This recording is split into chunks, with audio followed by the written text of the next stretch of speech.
টালা পার্কে খেলার মাঠ দখল করে রাখার অভিযোগ। বিজেপি বিধায়ক রিতেশ তিওয়ারি এই অভিযোগ করছেন। কি অভিযোগ তার আরো জানবো। সুস্মিতা রয়েছে সঙ্গে। সুস্মিতা, কি অভিযোগ করছেন রিতেশ তিওয়ারি?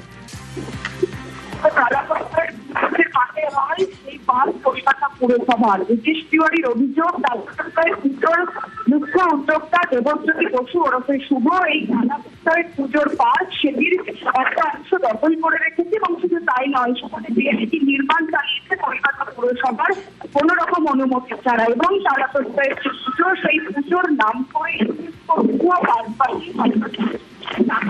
সুস্মিতা, তোমার কথা আমরা স্পষ্ট শুনতে পাচ্ছি না। তোমার সঙ্গে আবারও আমরা যোগাযোগ করছি। এই মুহূর্তে যে খবর দেখাচ্ছি আপনাদের, টালা পার্কে মাঠ দখলের অভিযোগ করছেন বিজেপি বিধায়ক রিতেশ তিওয়ারি। টালা প্রত্যয়ের কর্তা শুভর বিরুদ্ধে পুলিশে অভিযোগ দায়ের হয়েছে। সরকারি মাঠ জবরদখল করে সাধারণ মানুষকে ঢুকতে বাধা দেওয়া হচ্ছে। মাঠ দখল করে ক্লাব তৈরিরও অভিযোগ। সুস্মিতা রয়েছে সঙ্গে। সুস্মিতা, যেরকম বলছিলে, পুজো হয় যে পার্কিং, সেই পার্কের ভূমিকা জমি দখল করে রাখার অভিযোগ টালাপাড়ায় পুজোর অন্যতম উদ্যোক্তা দেবজ্যোতি বসু ওরফে শুভর বিরুদ্ধে করছেন কাশীপুর বেলগাছিয়া এলাকার বিজেপি বিধায়ক রিতেশ তিওয়ারি। সেই থানায় অভিযোগ জানিয়েছেন ইতিমধ্যেই। তার স্পষ্ট অভিযোগ যে এই টালাপাড়ায় পুজো যে পার্কে হয় সেই পার্কে দখল করা হয়েছে এবং সেখানে বেআইনি নির্মাণ চালানো হয়েছে শুভর ভোটে এবং অগান্যতাই এ কাজ হয়েছে বলেই রিতেশ তিওয়ারির অভিযোগ।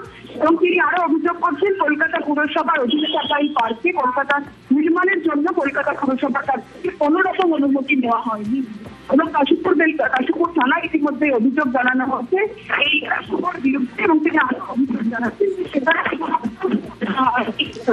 ধন্যবাদ সুস্মিতা, ধন্যবাদ।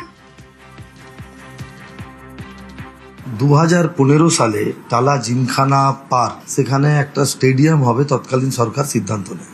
2016 তার উদ্বোধন করেন শোভন চট্টোপাধ্যায় এবং অরূপ বিশ্বাস। 2017-তে সেই পুজোটাকে টেক ওভার করেন এক ব্যক্তি যার নামে আমি অভিযোগ করেছি।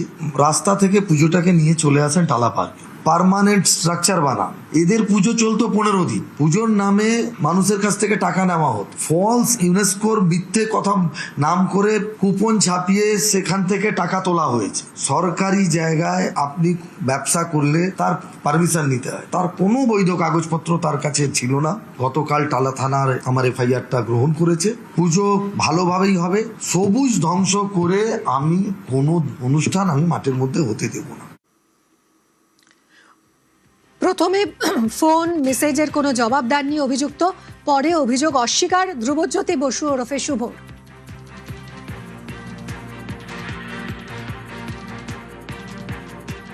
টালা প্রত্যয় বরাবর সরকারি নির্দেশ মেনে পুজো করে এসেছে।